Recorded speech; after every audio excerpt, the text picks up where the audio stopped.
Hai, Assalamualaikum semua. Saya Zulfahmi Khairuddin. Sikit sebanyak saya nak bagi penerangan tentang motosikal yang Hakim Danish akan gunakan di wildcard ini. So ini adalah motor KTM 250 model AM82.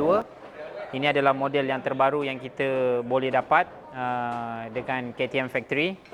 So perbezaan ini adalah motor yang berbeza yang kita gunakan dengan Junior GP Championship, di mana Junior GP adalah motosikal daripada tahun 2020 hingga tahun 2023, dan ini adalah motor yang sama digunakan oleh semua pelumba-pelumba di World Championship, dan banyak perbezaan yang ada tentang motosikal ni. Motosikal ni 3 kilo lebih ringan daripada motosikal di Junior GP, dan the engine spec is different, lebih laju di straight line, dan motosikal ni betul-betul di develop menggunakan tayar Pirelli. Dan ada banyak lagi kelebihan motosikal ni seperti aerodinamik, horsepower motor ni jauh lebih tinggi daripada motosikal yang kita gunakan di Junior GP.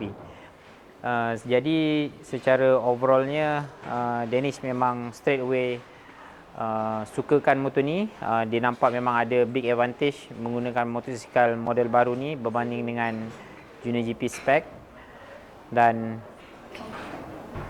to be honest, kita dah buat test minggu lepas selama 2 hari, dan ada beberapa item lagi yang kita masih tunggu daripada tim MTMSI supaya kita boleh maksimiskan the performance untuk wildcard ni.